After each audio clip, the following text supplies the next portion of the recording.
Okay, here we go. Welcome to the September 14th, 2020 Jamestown Rotary meeting. Please join me in the Pledge of Allegiance. I pledge allegiance to the flag of the United States of America and to to the the republic nation, for under God, indivisible, one liberty and under justice for God, all. indivisible, with liberty and justice for all. All right, I'd like you to welcome Amy Roller, who will give us our invocation.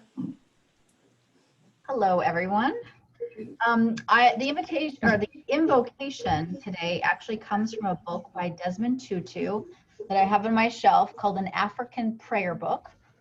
It was published in 1995, and I'm going to read a prayer that comes from Gala, Ethiopia. It's called, "You have prepared in peace the path." Let us pray. O God, you have prepared in peace the path I must follow today. Help me to walk straight on that path. If I speak, remove lies from my lips. If I am hungry, take away from me all complaint. If I have plenty, destroy pride in me. May I go through the day calling on you, O Lord, who know no other Lord. Amen. Amen. Thank you. Okay, visiting Rotarians and guests, I know, Kathy, let's let you lead off with your introduction. Okay, I'm happy to introduce Melissa Myers. She's with us today. She's interested in becoming a Jamestown Rotarian. And I know Melissa from when I was in the Olean Club, but she has even a more extensive background with Rotary. She joined Rotary in the mid-90s in Elkins, is that right, West Virginia? At that time, her and her husband lived down there and owned a local McDonald's franchise. And then they sold those franchise and decided to move up to Western New York to raise their family of 2 young children. And they purchased 4 more McDonald's in Western New York and 1 in PA. And not long after purchasing those McDonald's, she rejoined the Olean Rotary Club and was a member there for 10 to 11 years. Her husband and her decided to sell the franchise, and at that time she opened up a art and supply and picture framing store. And so because of the demands of the store, she ended up at that time resigning from Olean Rotary. But before that, she had served for about 10 years there. And she really enjoyed all of the events and activities. She was on the board of directors, and she was actually the president from 2008 to 2009 in the Olean Club. While having her own store, she also was a Village of Allegheny trustee for 4 years. And then as she was starting to retire and cutting back on her business, she found an opportunity to start teaching art to kids in Archbishop Walsh Southern Tier Catholic School. So she did that for a few years, and she just retired in January of this year as a teacher. And because of that, they were able to get their house up for sale in Allegheny, and they moved permanently to their house in Bemis just in July. And so she's interested in now continuing her Rotary work and figuring out what she can do to help and assist us with all of her skills and experience. So happy to introduce Melissa. Thank you, Kathy. Hello, Melissa, again. Hello. Welcome, welcome. Oh, and I was going to say, I also know that she has multiple Paul Harris Awards. She didn't put that in her bio, but I'm not sure how many she has. I know she's a sustaining member. Great, great. Anything you want to say, Melissa? Well, I want to thank you for having me and inviting me to join the club. I've always enjoyed Rotary and made a lot of friends and connections, and have always enjoyed Rotary. So I'm looking forward to being able to join the club. Good, wonderful. I see Paulette Klein is here. That's wonderful. We're working on that application and getting you set up. And I see that our speaker is here. Thank goodness. Mr. Swanson, welcome. Any other guests or visitors? All right, I didn't see any others either. Announcements.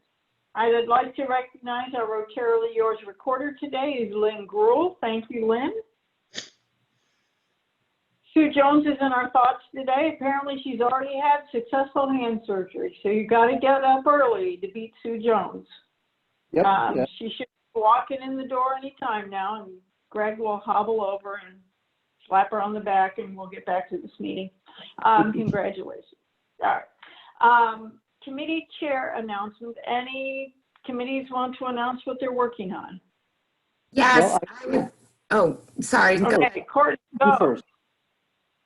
Right after our meeting today, we are going to be having a vocational committee meeting. So I scheduled it for 1:15, but just plan on getting on the Zoom link as soon as this meeting is over. Thank you. Okay, mine is a paid announcement. And this person paid dearly for me to do that. But highway cleanup from Colonel Horrigan is Saturday, October 3rd. We meet 8:30 sharp at the Route 60 Park and Ride. And I have been doing this when I had two legs for like 50 years. It's a great time. If you are a new Rotarian or just haven't done it, stop looking at the Saturday morning cartoons, get off your butt and drive down to Route 60 and pick up some garbage. You never know what treasures you're going to find. This is one of those things where if we have at least 12, and we would like to have a few more than that, then the job is like an hour and 15 minutes. And usually we come close to that. So if you haven't done it, I really encourage you to do that, because guess what? It's fun. It is fun. I did it last time. Joni, this is Mike Bird. Can you hear me? Yes. Yep. Sorry to interrupt you, but I wanted to circle back maybe on having a guest. He might poke in my office during the meeting. It's John DiAgostino. He's the regional editor now for our 3 daily newspaper cluster. I dragged him back to Jamestown a couple months ago. So he might join me while we proceed here. So great. Wonderful. Thank you, Mike. Yep. Wonderful. Sherry, you want to remind us about our mixer coming up? Sure. First, I do have a committee announcement. I got an email, and it looks like we are going to be doing recruiting for Youth Exchange. You thought I wasn't going to talk to you about that this year. So they are expecting to do recruiting in the fall. I'm going to call a Youth Exchange Committee meeting sometime in the next few weeks, so watch your emails. With that, too, what Joni asked me to announce, I'm going to be hosting, we're going to try something a little different. We're going to do a social mixer on September 24th at 7 p.m. I think we're going to try to do a trivia. I will send out a Zoom link later this week, and if you could RSVP, that would be great, so I have some idea who could join us. This will be a meeting in addition to the regular Monday meeting, but for people that either want to come to 2 meetings or just want to get together in the evening at a different time, we'd like to try to touch base with people that can't make it on Monday perhaps, but it's no formal meeting agenda. I'm hoping to put together some trivia questions. Maybe we could do a little bit of trivia, and if anybody has any prizes they want to donate, so drop me an email. That would be good too. But it'll be, again, the 24th at 7 p.m. Thank you. Any other committee chairs have announcements? All right. The Rotary Board of Directors will meet this Friday morning at 9 o'clock on Zoom. Thank you, Lisa, for sending out the minutes. There will be a celebration of life, of Misty Johnson's life on Saturday, the 26th, from 2 to 5 at the Frewsburg American Legion. We're all invited. The family would love to hear the memories, and lunch will be served. So that's in memory of Misty. Thanks again. A reminder, we will be supporting District Governor Frank Adamson's Pedal for Polio Plus fundraiser on October 24th. I do have some riders' names. I'm going to get in contact with them. I'll keep you informed. But our commitment is, and this is you know, the ideal would be if everybody could give $50 towards this event, but do what you can. And then the other thing is we can also ask a friend to give 25 so that he can raise the money he'd like to raise. And that also goes along with the goals that I have to set for the club as well. So it helps us all meet our goals. So that'd be October 24th. Something else I'm working on, I'll know more after Wednesday morning, but there's probably going to be a Chautauqua County region blood donor drive. And we may have a South County spot and a North County spot, and that's going to happen probably close to Halloween. So I just want you to know about that. There'll be a raffle involved, so there'll be a little bit of a fundraiser with that. Any other announcements? Joni, Yeah. this is Stacy. Yeah.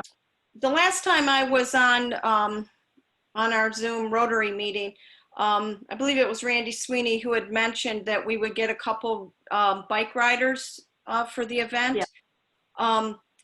And 5 days later, John Celo passed away, and that was one of the people that he that he had suggested. That was one of the names.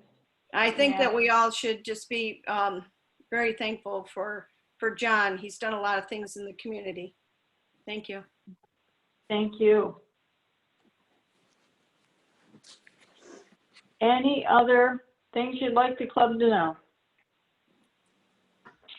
All right, well, I got an email from Doug Conroe, who I see, whose name is attending the meeting. Anyway, a few weeks ago, Doug sent me an email with a link to the Rotary Club of Cincinnati's meeting. And I watched it, and they do some interesting things. And I think we could incorporate a couple of things they do. The first I would suggest is that we recite the 4-way test each week. And I'll go through it. I'll just say it. If we say it together, that'd be great. You can write it down. You can find it in your Rotarian magazine, whatever. You can read it off your plaque. So first, the 4-way test is of the things we think, say, or do, is it the truth? Is it fair to all concerned? Will it build goodwill and better friendship? Will it be beneficial to all concerned? Another interesting thing that they did, very simple, but a great idea, is every week they mentioned the theme for the year. I'm not going to put anybody on the spot, but if somebody knows what it is for this year, shout it out. It has doors in it, in the picture anyway, in the logo. It's Rotary Opens Opportunities. So let's keep that in mind this week. Rotary Opens Opportunities. All right, Greg, let's move to the birthday table. It is. I'm the poor substitute for my wife, Susan, but it's a pleasure for me to do this and to say happy birthday to many nice friends. So I do want to say that we've had some wonderful news about polio in the world, and certainly the Rotary Foundation, and Rotary was the one that started this back in 1987-88. In fact, I can remember when that program, Polio Plus, was initiated, the members of our club reached into their back pockets and pulled out a little over $50,000. Hold on a minute, Greg. Pardon me? Hold on. Somebody, everybody needs to mute except Greg. Okay. So there's some feedback somewhere. Back in 1987, our club kicked in $55,000 for that, which in today's dollars would be $127,000. That kind of puts it in perspective. So there are 3 types of wild polio virus. Number 3 is gone. That was the latest to get removed. And number 2 is gone, and we're left with number 1. But the nice thing is that Africa region has been certified as free from wild polio virus. And I'm just going to read a little bit about what Rotary International said. Over the last 2 decades, countless Rotary members in countries across the African region and around the world have worked together to raise funds, immunize children, advocate with local and national leaders, and raise awareness about the importance of vaccination, enabling the Global Plus Eradication Initiative to effectively respond to and stop outbreaks. This milestone is an incredible public health achievement for Rotary members, the African region, and our GPEI partners, and a huge step forward on the road to global polio eradication. But we still have important work to do in order to eradicate wild polio in the last 2 endemic countries. We have faced many challenges in our journey to eradicate polio, but we've made remarkable progress, and the polio infrastructure that Rotarians helped build will serve as a lasting legacy that will continue to help protect vulnerable children against other diseases for decades to come. So Rotary has a goal of raising $50 million each year to help support this.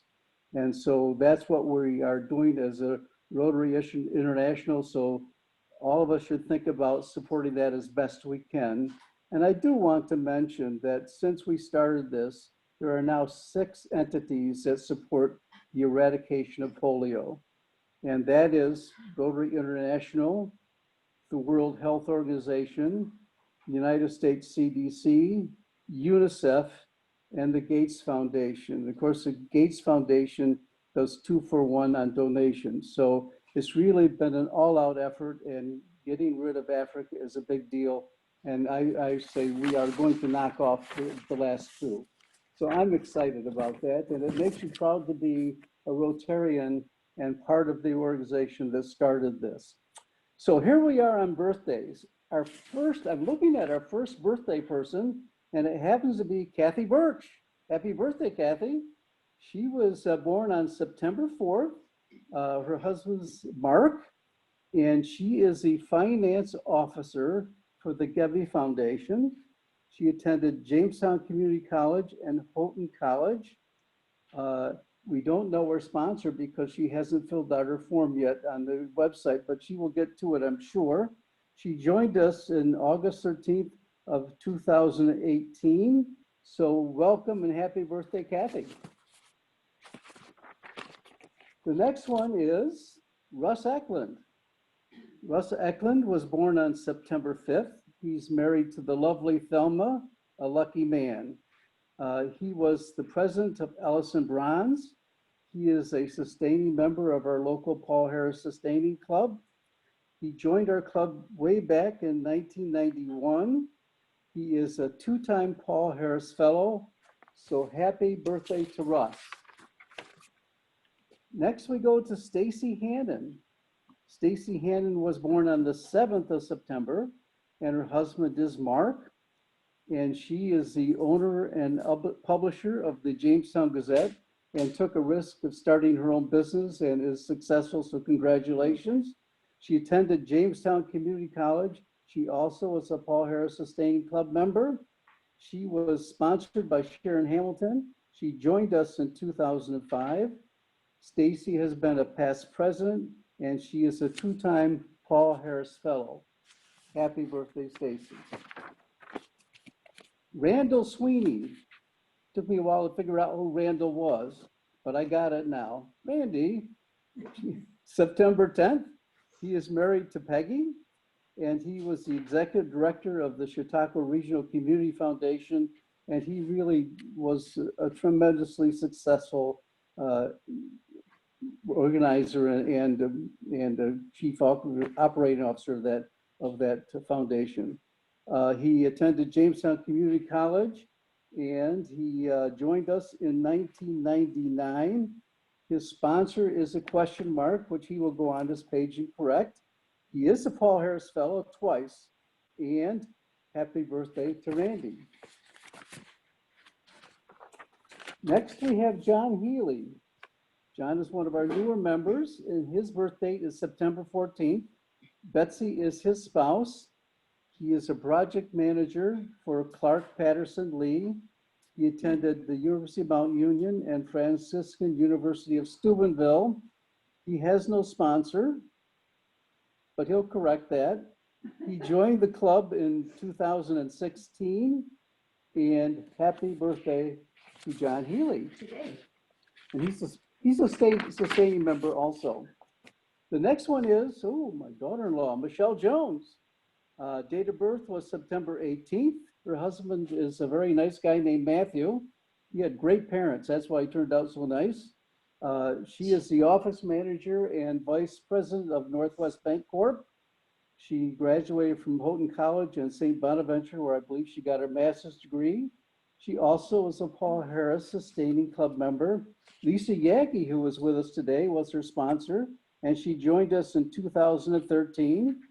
And she is a Paul Harris Fellow in 2019. Happy birthday to Michelle. Bill Larson. Bill is married to Carol, and he is a retired advertising person. He had his own advertising firm. He went to the Pratt Institute in Brooklyn, New York. He also is a Paul Harris Sustaining Club member.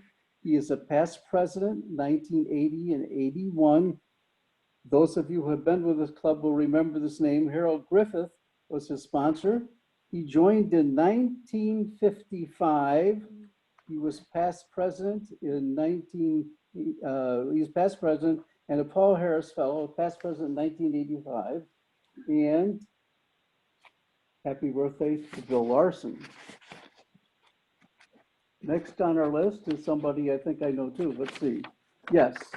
And this Greg, what day reminds me. was Bill Larson's birthday? What day was Bill Larson? President? Birthday. No. Birthday. What was his birthday? Was September 18th. I'm sorry, never mind. Thank you. Get you to the right sheet. Bill Larson, September 24. Excellent question. Susan Jones, I happen to know this one, September 29th. She's married to somebody named me. She mostly worked for the Board of Public Utilities as her communications director, although she's also an RN and worked as an RN in Chicago.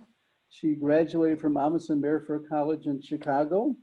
Her sponsor was Dudley Erickson, and she joined us in the year 2000. She was past president. She is past president 2011, 2012. She is a four-time Paul Harris Fellow. So happy birthday, dear. You're welcome.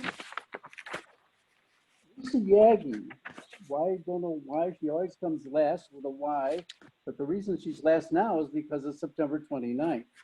She is married to Jay, just a wonderful fella, and she works for, as we found out earlier today, Refresco Beverages, and that's in beautiful Dunker.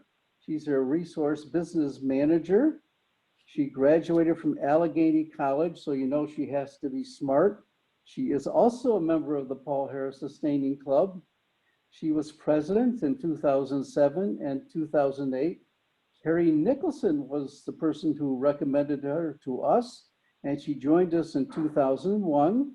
She has been assistant district governor. She was past president in 2007, 2008, and she is a two-time Paul Harris Fellow. So I love to hear us sing over the internet because it sounds so weird. So we are going to sing happy birthday on the count of three to our Zoomers. So 1, 2, 3. Happy birthday to you. Happy birthday to you. Happy birthday, dear Zoomers. Happy birthday to you. Now, last night, sure, we'll clap. Last night, we went into our closet and had a secret drawing for the free lunch. And Susan drew the name of Kathy Birch. So congratulations. When we meet again for a place that they serve lunch, you're going to be the one to get the free one. So thank you all and happy birthday to all. Thank you, Greg. Thank you, everyone. In the interest of time, I think we will move Happy Bucks to next week, unless someone has something that's absolutely earth-shattering they need to share. I do. Okay? I woke up. Yay! Yay. Good for you, Sue. Please welcome Lisa Yagi, who will introduce our speaker. And Mr. Swanson, do I need to make you a host so that you can share your screen? No. Or are you just going to talk to us? I will In the talk to most you. fascinating way. I'm a All right, go ahead, veteran Lisa. on Zoom. Everybody else, please mute. So yes, I have the honor today of introducing Patrick Swanson. He is our elected district attorney for Chautauqua County. He was elected in 2017. Before that, he was the acting district attorney in 2016 and had served with Chautauqua County as an ADA from 2012 to 2016. And he also had been an ADA in Erie County from 2011 to 2012. He has a very lovely academic career. He graduated from Wake Forest with a BA in physics in 2001, and the University of Memphis Law he got his JD from in 2008. First started practicing in Memphis, Tennessee. According to his bio online, it looks like him and his wife moved back to Chautauqua County because he is a native of Sherman and wanted to raise their children in Chautauqua County in the safe and lovely area that we live in, and lives currently in Fredonia, and it says with his 2 elementary age children, so that means they're all learning from remote with the Fredonia school system, and is committed to seeking justice for the people of Chautauqua County. And he wanted to go into all the groups, and he'll continue on with what he does and how he serves Chautauqua County in his presentation today. So welcome, Patrick. Thank you, Lisa. First of all, thank you all for having me. I can't tell you how many of these Zoom type meetings I've done at this point since March 15th, when our office went into a remote plan. We've done staff meetings to District Attorneys Association meetings and committees that I'm on. This is definitely something I'm used to at this point, but something that obviously isn't probably the preferred method of meeting with all you folks. But nevertheless, thank you for having me. As Lisa said, I grew up in Sherman. My parents still live there. They live over on First Street, and my wife grew up in Panama. She went to Panama High School. I went to Wake Forest University, as you heard. I went there with my older brother, where, believe it or not, I ran cross country and track. I was about 80 pounds less when I did that. And then graduated, and I moved home and worked as a teacher in Jamestown High School, and then 3 years in Memphis teaching high school physics, high school science, and high school math and calculus. From there, I decided I wanted to pursue a career in the legal field. I was very interested in patent law at the time, which is a special kind of certification amongst lawyers, where you review various things. You got to have an engineering or science degree to even have that. So I went to University of Memphis Law School, graduated there, spent my first summer there where I was working in the legal department for St. Jude's Children's Research Hospital in their patent and trademarking section, which I learned very quickly that I'd spent a lot of money to go to law school to do something that really wasn't very exciting. So I had to figure out what to do after that. And I got a job working in the public defender's office as a clerk when I was in law school. Was very actively involved in the moot court program at the University of Memphis, where I was the mock trials co-chairman. A good friend of mine today and I were the mock trial team chairman, where we competed nationally. I graduated, and I got a job immediately at a criminal defense law firm in Memphis, where I practiced exclusively criminal law until we moved here in 2011. When I moved here, I worked a summer up in Buffalo, waiting for my law license to come through. I practiced in federal court with a group called Harrington and Mahoney. We spent about 6 weeks in Utica trying a case in federal court, which was actually kind of interesting. And then I got a job in the Erie County DA's office, which I really enjoyed. But ultimately, for my wife and I, we wanted to stay in Chautauqua County. So I began knocking on my former boss's door and asking if he had a job open up, and eventually one did right at the end of 2012. And I took that job, and I've been here since. I tell you, we have a big operation here in my office. We handle about 3,500 cases a year. Those are just the crimes. So there's a number of violation level offenses that are handled, as well as traffic tickets that we handle for most of the localities. So our office is very, very busy. For those of you that don't know, we are the 23rd most populous county in this state. There are 62 counties. We are the 7th largest geographic county with 1,500 square miles. And we handle the 19th most arrests. So we handle a large number of cases for a county of a population of 130. We have 12 and a half attorneys here, counting myself. And with those crime numbers and the number of attorneys we have, we do have the highest caseload per prosecutor in the state of New York. So, you know, I guess there's two ways to look at that. You can say we're getting more for less, or we're doing what we have to do with the staff that I would argue is not of the numbers that they need to be. So the people that work for me here are very dedicated. Most of them grew up right here in Chautauqua County.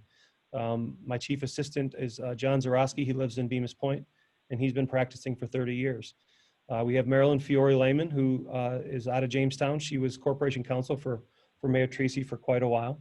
But we have a very good local group of prosecutors here that have all chosen to move back and commit themselves to public service. And if you're a prosecutor in my office or in any prosecutor's office across the state, I think you realize real quickly that you're not doing this job to get rich. And these folks are very dedicated to what they do to serve you every day. And I can't sit here and talk to you as the district attorney without thanking them for the incredible job that they do. When you're the DA of an office where the caseload is like it is here, and in the size of the county we have, I find myself wearing a bunch of hats. We have an office that has 25 total employees. So you're the HR person, you're the hiring manager. You have to create your policy. You know, what are your policies going to be with handling criminal cases? And then on top of that, you're also the administrator. You serve on a number of committees if you're dedicated to the District Attorneys Association, for which I am. And you also handle the most serious cases this county sees. So we've averaged about 4 to 5 homicides over the last 5 years. And we've been, you know, very busy with respect to that. And, you know, just to tell you a little bit about what homicide prosecutors do up in Erie County, some of my colleagues that handle homicides up there, they handle about 5 to 10 a year, and that's their job. That's their full-time job. So the amount of work that goes into a case like that is extraordinary. And as the DA here, you're handling that along with all of the administrative duties that you have. And when I took over this office, what I dedicated myself to was, what can we improve upon? What are the things that we can do here that are going to improve what we're doing? And you know, what I realized really quickly is just the need for staffing, and really to improve the number of, you know, to increase the number of attorneys that we had here, so that they could dedicate the time that's necessary to every single one of their cases, instead of taking the quality of life where no one's injured, or the lesser misdemeanor offenses, and not really giving them the time they need or the time they deserve. So we've been focused on that. When I took over, we had the same number of people working here, but 5 of them were part-time. So we had 12 attorneys, but 5 of them were part-time. And what I've done over the last 4.5 years was, as those attorneys have left, my efforts were focused on converting those positions to full-time. So at this point, we have 10 full-time attorneys, 1 part-time, and then myself as well.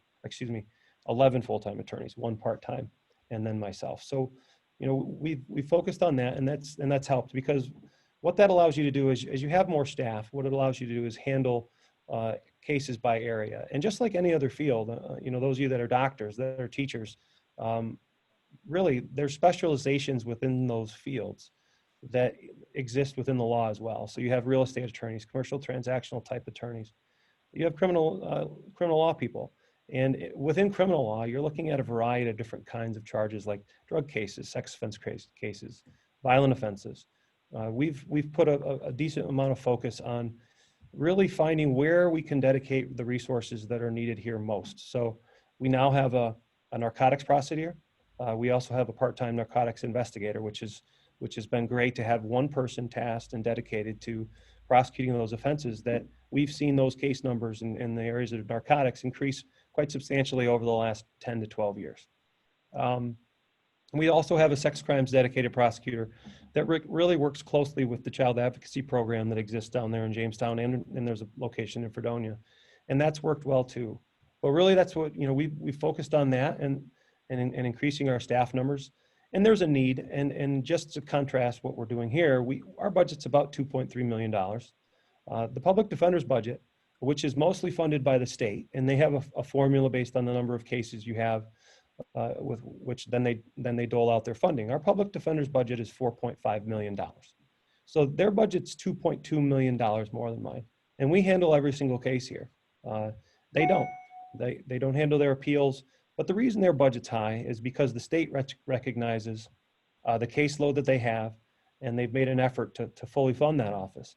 My hope is to continue to increase the number of staff members here so that we have the right size staff. And I'll tell you, we aren't there yet. One of the other things that I thought our office could improve upon when I took over is really getting involved in more things than just prosecuting. If you look around the prosecutor's offices around this country and around the state in particular, you'll see those offices reaching in to communities and doing more things. So we're a stakeholder now in the Erie Crime Analysis Center. We're a partner with them. We are a founding member of the Child Fatality Review Team here that exists in the Southern Tier. We have a crime cam program where we work with our local residents and businesses, maintaining a database for that. We train the police regularly on the multitude of criminal justice law that's happened in this state over the past handful of years. We are a founding partner with the Opiate Court out of Dunkirk, which diverts people struggling with heroin and opiate addiction there. And I also have the School Threat Assessment and Response Team that assists our local schools. And that team that myself and Chief Isaacson up in SUNY Fredonia put together has been featured as one of 5 innovative programs by the New York State Prosecutors Consortium. So that was a nice honor for that, because we worked hard to get that put together. But I guess the long and the short of it is we're moving in the right direction. I think what we see here with our crime numbers, with the areas of problem, we've seen a leveling off. And my hope is that we can continue to make inroads with what we're doing both in the courtroom and outside of the courtroom as we move forward in the next 4 years. So it's been a demanding 4.5, well, almost 5 years at this point. But I'll tell you, very enjoyable to be able to come back to the community where you grew up, and we're given opportunity to really find a career here. It's been humbling to be first selected to do the job, but then to just be able to do it, it's been an honor serving the folks of this county. So I'm sure there's some questions out there that you folks have. I want to leave a little bit of time for that. So if there's anything that you guys want to ask me, I am totally open to that. I have one question, maybe two. Sure, Mr. Jones. Number one, what is the ideal number of attorneys you would like to have on your staff? And the second thing is, it's very nice to have a local person really having the desire to come back to the community and contribute. So that's just a really wonderful thing. So what is your ideal number for attorneys? Yeah, ideally, we'd find ourselves somewhere in the middle of the pack when it comes to caseload. But really, I think we could really begin to make some significant changes with the structure of the office if we had probably 18 attorneys. And like I said, we have 12 and a half. We have 12 and a half positions. If we had 18, that'd be substantial. But to that question, Mr. Jones, it's a good one, because there are a number of counties out there that have the same crime numbers as us. But if you look at those counties and you look at their budgets and their office numbers, what you see very quickly is we are far short of it. Also, the two that come to mind are Ulster County and Schenectady County. And those two counties respectively each have 25 lawyers to handle almost the same exact number of cases that we do. And just, that's twice as many as us. We have 12 and a half, and Schenectady County's working with 25. I understand the budget figures, and I look at our county budget very closely every year. And I know that that's not possible right now. But I think over the long term, that needs to be addressed, needs to be something that's looked at so that this office has the resources to handle that number of cases as they come in. Yeah, I got a question. Patrick, can you hear me? Yes, I can. So you obviously work with the police department a lot, because I think maybe the way things work is that a crime is committed or something happens and it's deemed it's a crime, and so then they're charged with the crime, and they're obviously going to have a defense attorney or a public defender, and then your office is in charge of prosecuting based on the fact that they've broken a law, so you're sort of defending the law. Is that what your job is? Yeah, we actually are, we assist in a lot of those cases too. And typically what we appreciate out of the local departments is when the charges get more and more serious, we like to be involved in making those charges decisions and assisting them as well. So, but no, if there's a New York State penal law, if that's broken, then charges can be filed, and then we're given the case file, and we work through the case after the arraignment process has begun at the court, and they're assigned an attorney. So the prosecution always comes through the district attorney's office, and on the other side you've got the public defender. But if you can afford it, you get your own defense attorney. But you guys are the ones that always handle the state side of it. Yes, we represent what's called the people, and Right. that's what we do. Yes, the other side would be the private defense lawyer or the assigned counsel. Have you ever had a situation where you just couldn't take on another case, so you had to farm it out to somebody who wasn't on staff? Well, we've looked at what we could do here to not have to do that. There was a time when we were considering not working on traffic tickets, but the problem with that would be is the local towns would then have to pick up the tab for that. They'd have to hire their own prosecutor. But we're mandated to handle misdemeanors and felonies charged. Violation level offenses, though, and traffic tickets, we are not mandated to handle those, but we still do those anyways because we know of the pinch that would put local towns and villages and the cities in if we chose not to do that. Okay, thank you. Patrick, Yeah, go ahead. how many attorneys are in the public defender's office? I believe, and don't quote me on this, Rebecca, but I believe they have at least 16 at this point. I know they're trying to hire more, but they're having trouble finding enough attorneys.